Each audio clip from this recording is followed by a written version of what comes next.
All right, welcome to another mini mastery class. This is mastery class number 2 inside of this transformational skill set training. This whole thing is really about getting better with your skills to increase the quality, to increase the value of your skills. Before you get valued, you have to be valuable. And in today's world, that's more important than ever. So my intention for this is to be 20-ish minutes. I can't even say that with a straight face anymore. But we'll see how long this goes. The point of this, yeah, thanks for the luck, wishing me luck. The point of this mini session is to explain what the process is toward mastery. And there's 4 stages toward mastery. Some of you've heard this before, and so my invitation, if you've heard this before, is try to find something that you just didn't get before, or maybe apply it to an area that you hadn't applied it before. So here's my first thought. In any kind of endeavor that requires getting good,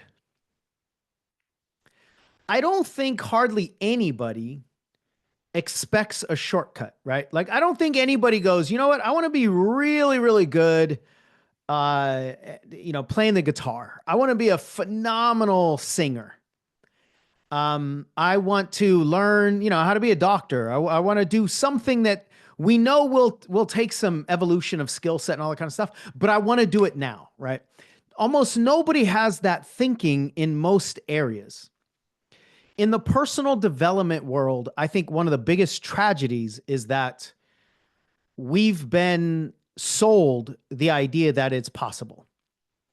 And in an industry with no regulations, nobody can come in and be like, hey, you actually can't lie to people, right? You can't tell people that all you got to do is just say a few affirmations and therefore you're healed.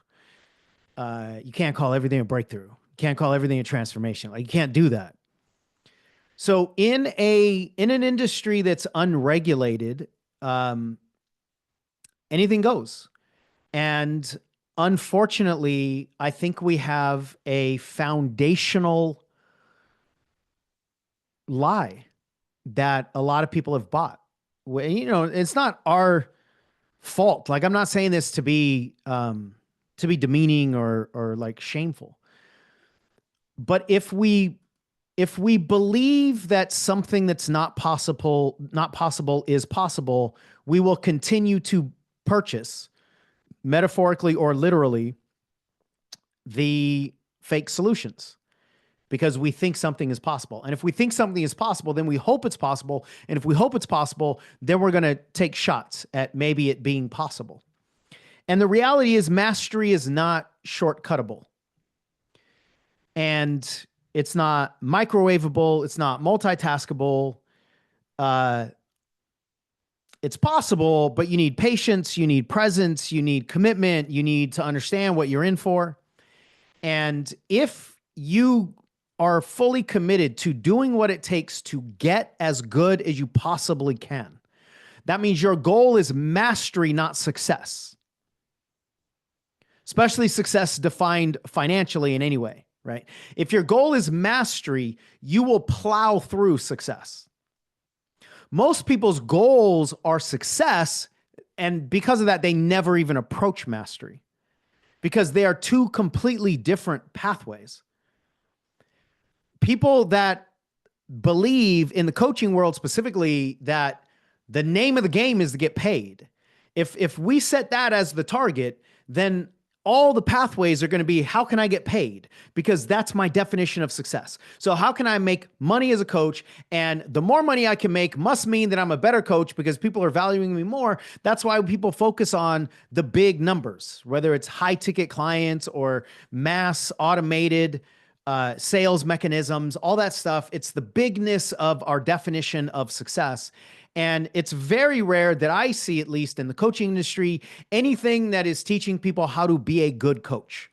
What we almost always see is teaching people how to sell coaching. Do you guys agree with that, by the way? I mean, maybe I'm just jaded because that's what I'm looking for, and that's what I get irritated by. And so my algorithms are showing me all the things that frustrate me. But it just seems to me like almost all the programs on the shelf are really about how to succeed, not how to be really good. And the problem with that is if you're not really good, even if you succeed, you'll fail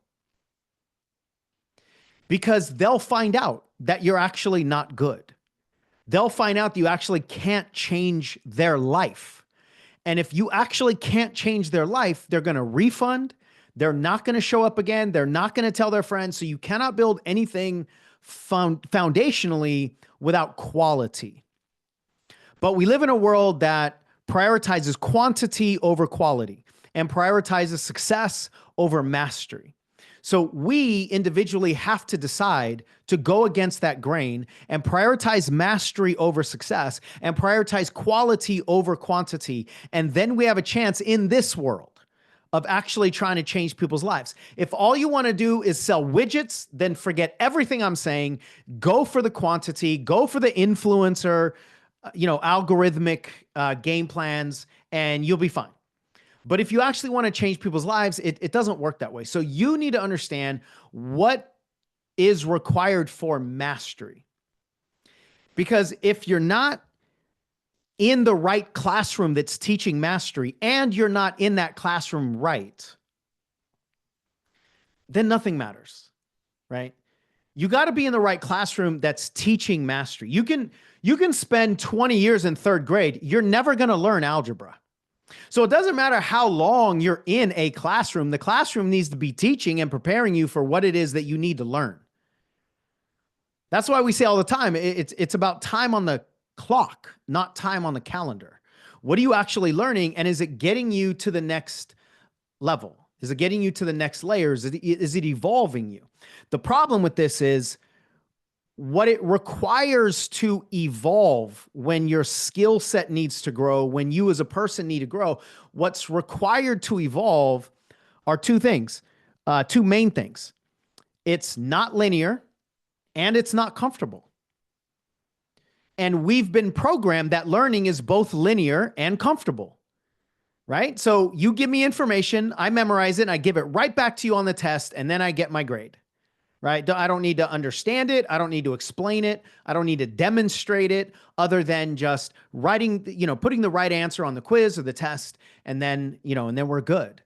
So we're programmed to get feedback in ways that aren't available in the mastery path. We're programmed to be able to predict. We know that once chapter 2 is over, then we start chapter 3 and we never have to go back to chapter 2.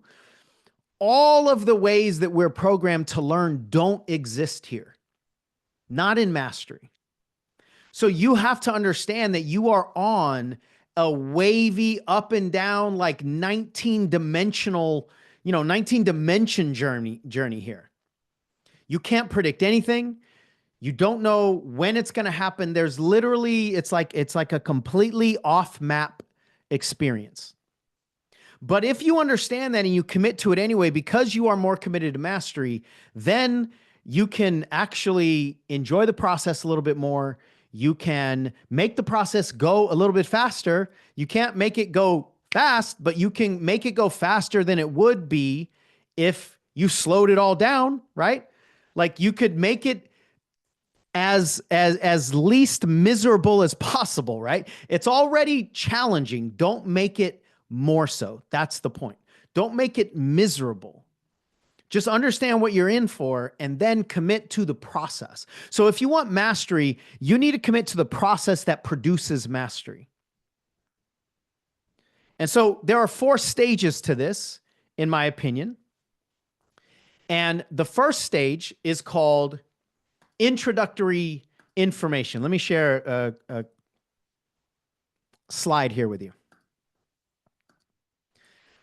The first stage is called introductory information.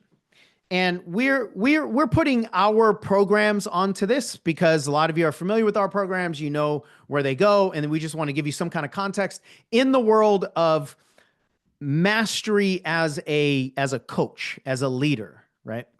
So the first step is called, or first stage is called introductory information. That's when you don't really know a lot about this thing that you're excited about or that you're interested in. And so everything is just informational at this point, and it's introduction because you're relatively new.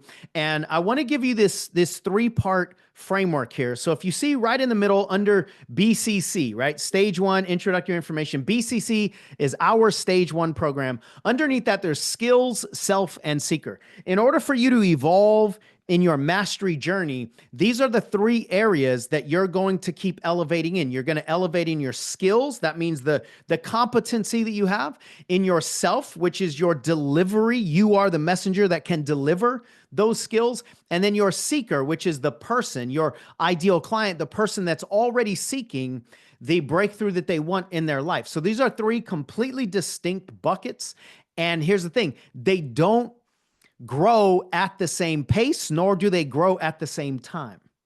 So over the years, we've realized that when you're working on your skills, you're not working on your seeker or yourself. When you're working on yourself, you're not working on those other things necessarily, because they are completely separate muscles to build. So at the introductory information phase, here's what I want you to understand.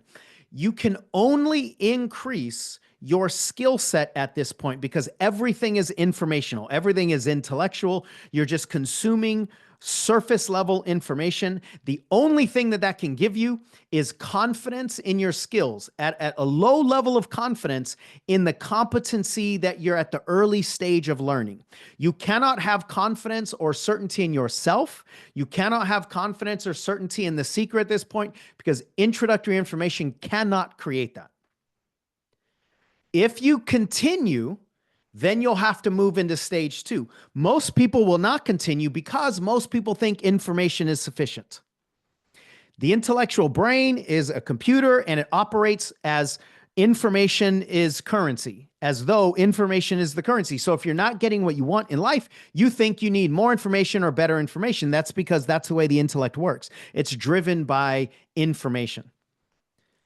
The brain doesn't have the ability to go, you know what? I don't have certainty in my body. So let's go down into the body. It's not the way the brain operates. So the intellect says, if I don't get what I want, if I'm not getting what I want, I must need more information. And because of that, almost nobody will go into stage two. Almost everybody will continue to consume introductory information, which only has a limited ceiling at best, but then they expect stage four results. That's the problem. The problem is our unrealistic and misaligned expectations of what's possible. Going back to what I said earlier, you can be in third grade for 20 years. Third grade can only take you so far. You will never learn algebra because it's not taught in third grade. So it doesn't matter how long on the calendar you are in third grade. What matters is that you never evolved to the higher grades. You never got into those higher levels of competency so that you were ready for algebra, so that you learned it, so that you applied it and, immerse yourself and all that kind of stuff. So stage two will filter, in my opinion, 90% of the people out because almost nobody is going to go into stage two. Stage two is where it starts to get a little uncomfortable because you're immersed. Consuming information is not uncomfortable at an embodied level. It could be confusing at an intellectual level, and that could create discomfort if you're telling yourself that when you're confused, it means you're dumb. But the information at stage one is not embodied information anyway, so it can't create embodied discomfort the same way that stage two does. Because stage two is immersion. Stage two is when you're in the water, right? Let's use that analogy. If you consume information on how to swim, right? You learn that you're supposed to move your arms a certain way. You're supposed to kick a certain way. You could be outside the water watching other people swim. You could be watching all these videos and stuff. You could practice outside the water. That's great. You could be highly confident in your skills as a swimmer, and you might get into the water, and as soon as it's a little colder, then you realize your brain goes, short circuits, and now you forget which way to do anything with your arms or legs. You forget how to breathe because once you get into the water, it might be a totally different game. It's immersion that causes the embodied discomfort that becomes a little bit more emotional for people, and nearly everybody when they hit immersion discomfort, will quit. And I think it's because they don't understand this process. Like there's nothing wrong with being uncomfortable once you get into the water because you weren't in the water before. And there's no way to be comfortable in the water when you're out of the water. So once you get into the water, now we're at a whole new game, but that's okay because now we can deal with the discomfort of you being in the water. This is part of the process, you guys. It's a part of the mastery process. And either most people don't understand this, or most people don't have the support through this, or most people think, I get it as it applies to everybody else, but I just want to be the first person in human history that doesn't have to go through the required process. This will knock most people out. Most people won't get into stage 2. Most people won't leave stage 2, but most people are expecting stage 4 results. So going back to this 3-part framework here, when you get into immersion, your skill set can rise to a level of certainty. That's where your body really gets this stuff. Because you're immersed in it, because you've practiced it, because you've gotten feedback, because you've seen it, because you've got all these variations of it. Now your body's like, you know what? This stuff can actually work. But you don't yet have certainty in yourself as a coach or a leader just because you don't have enough time on the clock yet. But you can start to feel a little better about yourself, and you can start to have some confidence in yourself. So if you look at that stage 2 there, your skills are now at a certainty level. Your self is now at a confidence level, and your seeker has still not even been addressed because you don't have this in your body yet enough to know how you're actually going to change your seekers' lives. You're still in the immersion classroom. You're still learning this. So the main thing I need you to understand right now is your skills, the way you feel about your skills is out in front of the way you feel about yourself, delivering those skills. Now that causes a conundrum because most of our limiting beliefs are about ourselves. They're not about our skills. So we can be highly confident, but afraid of visibility and short circuit the whole thing. We can be highly confident and afraid of judgment and short circuit the whole thing. We can be highly confident in the skills, but not really accept who we are as a person, or think that we are an imposter, or any other kind of limiting belief related to ourself, and we can sabotage all the skills that we've learned. So this is why the people that don't get through stage 2, the more that they increase their skill set, the more that they actually create distance between how they feel about themselves as a messenger and how they feel about their intellectual skills. And the increasing of that conflict will cause nearly everybody to quit because it doesn't make sense. Like, how come I increase my skills, but I'm still sabotaging myself? Yeah, because your body's afraid, right? Your certainty is ingrained, but it's not embodied. That's the problem. And that right there, certainty in your skills and only confidence in your body is actually a big problem.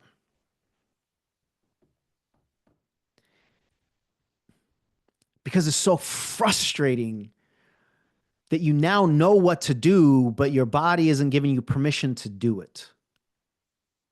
Is this landing for you all? Does this make sense? I think every time I teach this, something else like hits me. This is an extremely frustrating combination right there.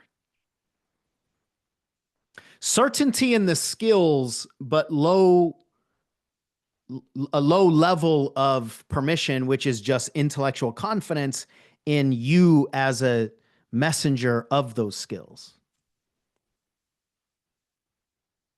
Nearly nobody will get past that.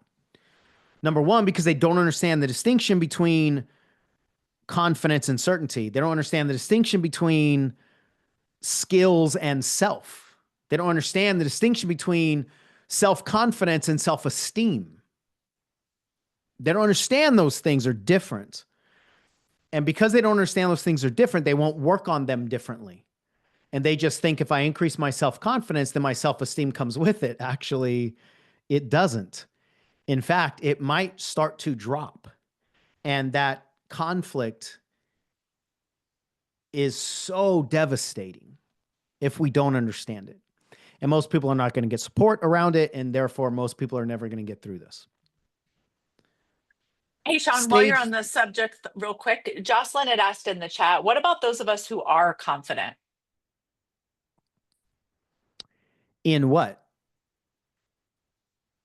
In skills, self, or seeker? Can you tell? Or Jocelyn, if you can explain that? I'm thinking in self based on when it came in, but Jocelyn definitely will be the best one to answer that. So, first of all, most people mistake confidence for self-esteem. Most people do not have confidence problems, they have self-esteem problems. So that's just like a overall high level concept that most people will never have the distinction around. And that's why it can be so frustrating and maybe even the impetus of the question, right? And even if we understand the separation between self-confidence and self-esteem, most of us don't understand the difference between confidence, certainty, and conviction. There's different levels inside of each of those pathways, right? Most people just think confidence takes care of all of it, and it doesn't. There's two pathways with three levels. And if you're buying what I'm selling here, they operate differently. So your skills are going to increase, your relationship to your skills are going to increase at a different pace than your relationship to yourself. Was it clarified, Michelle, or no? What's that? No, it was Okay. not. Okay. If it is clarified, just so I can answer it with a little bit more precision, then just let me know. So stage 3 and stage 4, I'm not going to spend a whole lot of time on because, like I said, almost nobody gets there. But I want to at least paint the picture for you, right? Stage 3 is when you put in the work, you're in this immersion classroom, you're willing to do what it is, you understand it's going to be uncomfortable. That's a part of the process. You have to learn things about yourself. You have to build a lot of resilience here. You have to prove to yourself that you're going to get back up. You have to understand the relationship that you have to failure, to feedback, to expectations. There's so many things you need to learn about yourself in stage 2. And until you learn all those things, stage 3 doesn't matter. But let's assume that you learn all the things that you need to learn, and everybody's going to be a different pace, right? It'd be nice if I could tell you it's going to take 137 days for each and every one of you to get through stage 2. I don't know that. Depends on all kinds of things, right? But when you get into stage 3, when you've immersed yourself and you've started to learn, you start to get some of that confidence in yourself, in your body, and certainty in your skills. Now you're ready for stage 3. And what happens in stage 3 is you dissect your individual muscles. In the coaching context, it means you pull apart each particular exercise that you're learning, each particular concept. You dive deep into rapport. You dive deep into sensory acuity. You dive deep into certain exercises. We teach exercises like Cartesian coordinates, like anchoring, like timeline therapy, like superconductivity, like voicing the emotion. You dive deep into each one of these vertically, and you pull it apart and you dissect it and you practice it a bunch of times. A bunch of times you practice it. You isolate your muscles and you practice them a bunch of times. And then you start really understanding the individual muscles that you're building, the individual concepts, the individual exercises. Then you start understanding them individually, and you're building your toolbox at a level that nearly nobody will get to, as I said, because they don't get to this place, right? But then that's when you can actually have certainty in yourself, because you've put in the work, because you've put in hours and hours and hours as a client and as a coach, and you've watched a bunch of people as clients and coaches. You've seen all kinds of variety. You've seen all kinds of feedback. You've gotten expert, immediate feedback right away for yourself, which allows you to pivot, to adjust, to understand. You've done all of this enough that now now you have certainty in yourself, and the way you feel about your skills is now off the charts. Now you have conviction. You know this stuff works. Nobody's going to be able to come along and say, you know what, that life coaching thing, you know what, those exercises, you know what, that trauma stuff, that can't help. We can't do anything about that. Nobody can knock you off balance now when it comes to the transformational ability of these skills and concepts and coaching exercise, because you've just seen it too much. You've seen too many examples and you've experienced it too much. Nobody will be able to knock you off. That level of conviction is required nowadays more than it ever has been. And then you start to get certainty in yourself, and now you start to understand a little bit more about your seeker. Now you've got some confidence in who it is that is seeking this information and how you can help them. And then if you choose to go into stage 4, this is an independent iteration. This is when you start making a bunch of choices on yourself, with yourself, for yourself. You have to learn how to assess. You have to learn how to pivot. You have to get kicked out of the nest and fly yourself.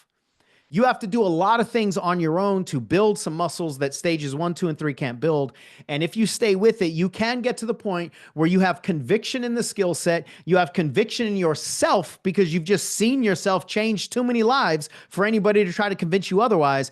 And you have certainty in your seeker. You know that you know that you know. And there's a different level of energy that comes through somebody's body when you do this kind of work. Most people are not doing this kind of work. So the good news for all of you is you have an opportunity to separate yourself by being willing to do the work that will increase your quality so high that when you make a Facebook post, your post sounds different and hits differently than anybody else's post. And it could be a single word that you used. It could be 2 dots that you connected that nobody's ever connected for them before. And if you do a podcast and if you do a video, your energy is different. You have the ability to separate yourself from a quality standpoint that will provide distinction that the world needs right now. And I implore all of you, I invite all of you to do that work. And every single one of you can do it. Most people will not, but everybody can. And if you want to separate yourself from quality, from a quality standpoint, then be committed. You got to be in the right classroom, but you got to be in the classroom right. You have to have the right mindset. You have to have the right support. You have to have the right resilience. You have to have the right commitment. You have to be thinking long-term about your ability to evolve. You have to be committed to mastery, not just success. And it's possible for every single one of you. The only thing that's left is to figure out what the recipe for success will be for you. But there is no recipe for success without mastery, not in this world and not in transformational coaching, not in transformational leadership. So that's what I want all of you to know. Where are we? Are we closing in on 20 minutes? See, these classes are always going to be 20 minutes. I just decide when we start the timer. So it's about 20 minutes from, a little bit past the hour. Sean, do you want to speak into the actual orientation around self-esteem? What do you mean by actual orientation? What does that mean? You have a beautiful explanation around self-esteem, which has been mentioned a couple times. I think it's one of the best I've ever heard. Is it, if I understand what you're saying, self-confidence is how you feel about your skills. Self-esteem is how you feel about yourself. It's about your person. It's about your worthiness, the idea of your worth, your value as a person. And you will never increase your value as a person by increasing your success, nor will you ever decrease your value as a person by decreasing your success or by increasing your failure. Those are the things that are linked for most people in the way that we think about it. So we think if we don't feel good about ourselves, we'll just achieve our way into self-esteem. But you didn't fail your way into low self-esteem, so you can't succeed your way into higher self-esteem, because in reality, self-esteem and confidence, self-esteem and success, self-esteem and achievement are not linked in reality, but for most of us, they have been in our programming, in what we've learned, right? So we think if we don't feel good about ourselves, let's just increase our success and then we'll feel good about ourselves, except the only problem with that is it only works never. Not once will your success ever make you feel more valuable as a person, because that's not how this works. And further, if we think that increasing our success will increase our value as a person, when it doesn't, we will be more deflated than when we just were failing and had low self-esteem, right? Succeeding and having low self-esteem is way worse than failing and having low self-esteem. Now, here's another part of the good news. First of all, before I go into this, I am not responsible because Sarah just teed me up with another 20 minutes worth of stuff. Okay. So I just want to be clear. But I also, I feel obligated to answer the question. So here's the other good thing though. We actually don't have high self-esteem or low self-esteem. In fact, our self-esteem cannot increase, nor can it decrease, because you've never been less valid as a person or more valid as a person. The fact that you are a person makes you 100% valid and important and significant. The difference, though, is how much access you have to your self-esteem. And most of us have been removed from accessing our self-esteem. So the self-esteem bucket is still 100% full. It's just 5 miles that way. So we can't touch it. And if we look for it, it looks really small. But the bucket of self-esteem hasn't actually lowered at all. We've just gotten further away from it. And I think that's a really, really important piece. Because now all we got to do is decrease the distance. What we got to do is go back to reclaiming and reintegrating the 100% self-esteem that we have and always have. We've just been disconnected from it. So the self-esteem game is really about reclaiming access to our 100% self-esteem. It's not increasing it.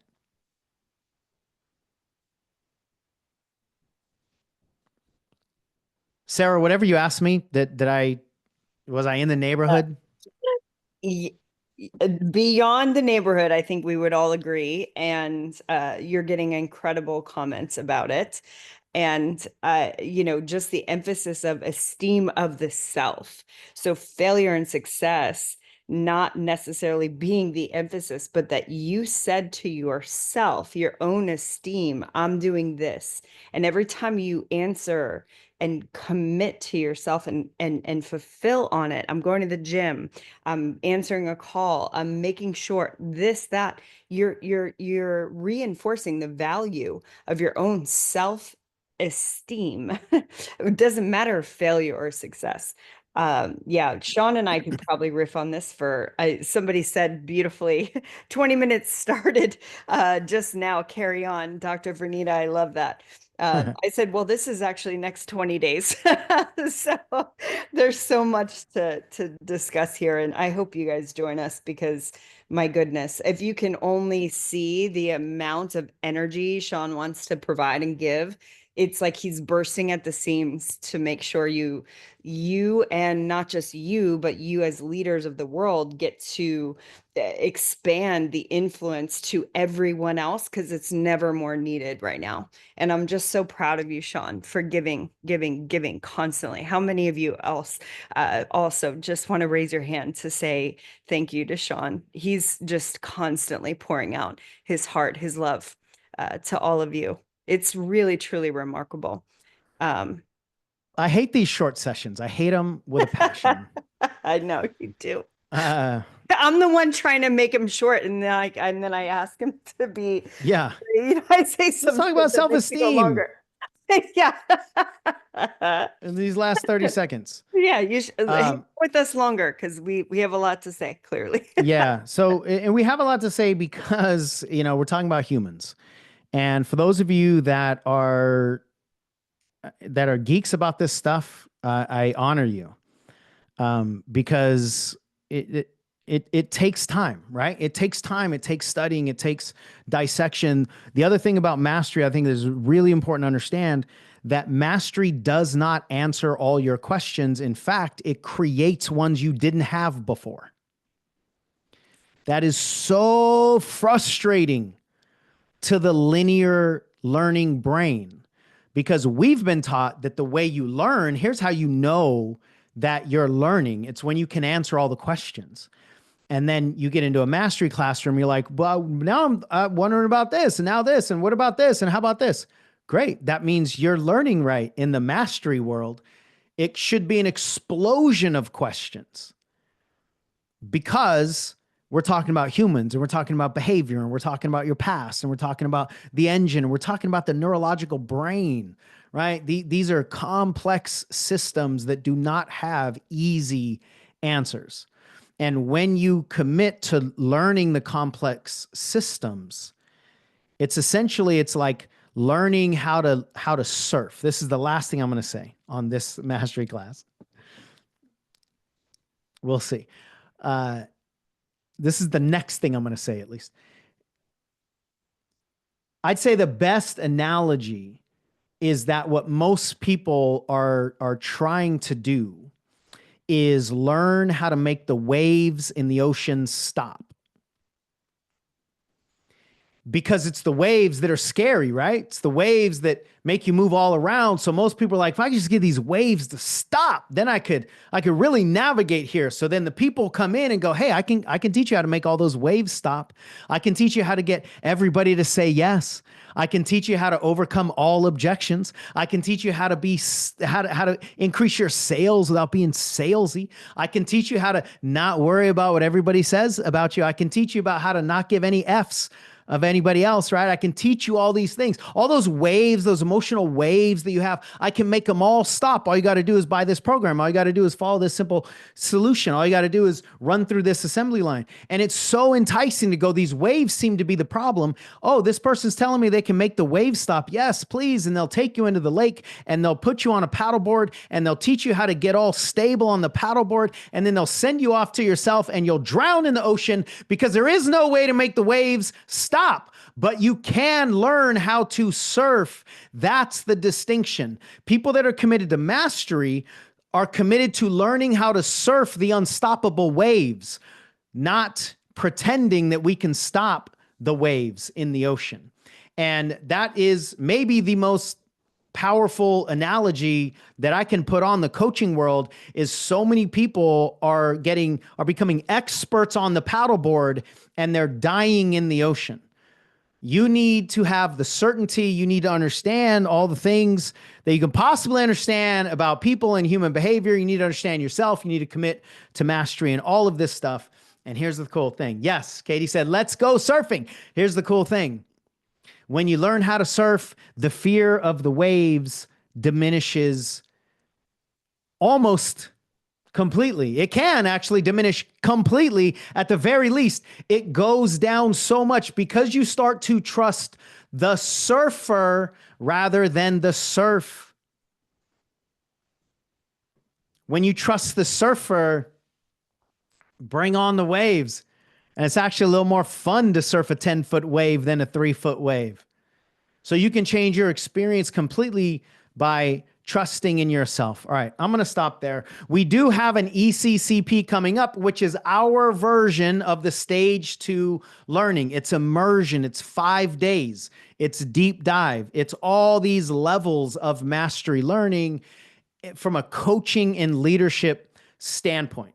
And because we're 40 minutes into this 20-minute session now, and all you see, if you guys would just leave at 20 minutes, then I would stop. It's because you guys stay. That's the thing, right? Like you don't leave. So what am I going to do? Just stop talking? No. I appreciate it so much, though. I really truly honor those of you that are committed to depth, right? And most people want deep results with shallow training. So I honor you. I appreciate you. You will have more skills, more capacity to heal more people, to help more people than those folks that are just trying to fit themselves into somebody else's recipe. So I honor you guys so much. ECCP is stage 2.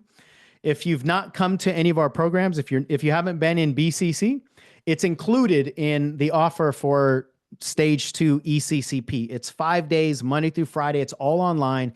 It's April 28th through May 2nd. So it's coming up in 5-6 weeks from now, however long it is. And we got a discount for you, especially those of you that are here so far into this training. You can use the discount code TST, which stands for Transformational Skill Set Training, which is this whole series. TST35, and it'll take 35% off of your ticket. And if you can't join us for the next one, you have 2 years to use this ticket.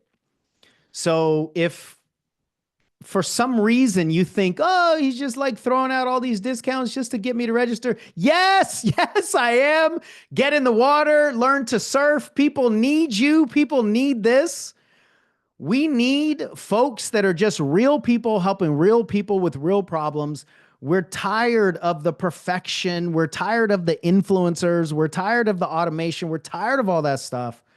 We're tired as a society. By the way, if you want to hear more of my thoughts on that, you think I'm going now. Tomorrow, we're talking about life coaching in a Trump world. Oh. Tomorrow, we're talking about state of the coaching industry in today's world. I'm not talking about politics as much as I'm talking about the political effect on society and everything that's going on, especially if you want to be a leader and you want to try to sell coaching in today's world where so many people are hyper polarized and hyper pressurized and all the things that are going on.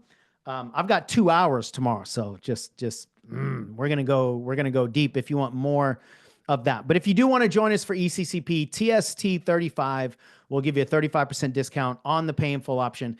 If you can't do it and you can't do pay in full, we've extended an 8-month payment plan for this program that we're delivering in just over a month from now. We want you in it, not because your investment is going to change my life materially in any way, but it can absolutely change your life and the people's lives around you with the impact. However you're going to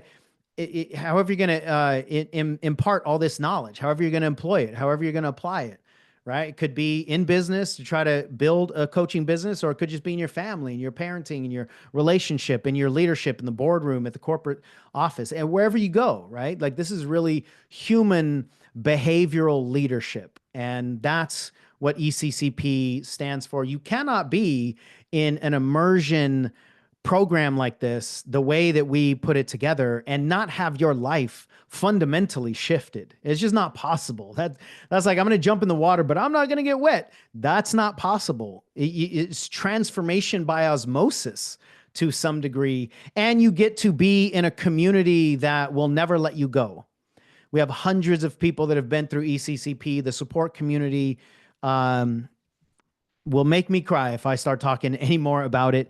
It's so necessary in today's world to know that you're not alone, to know that you've got a soft place to land, to know that somebody will listen to you, but not just listen to you, have the ability to help, right? The level of competency, not just compassion, but the level of competency in this group of ECCP alumni is beyond my ability to articulate. So I hope you guys join us. If you have any questions, let us know. If you do want to jump on the phone and talk to somebody about whether it's the best next thing for you or not, you can go to coachshansmith.com/consult, CONSULT,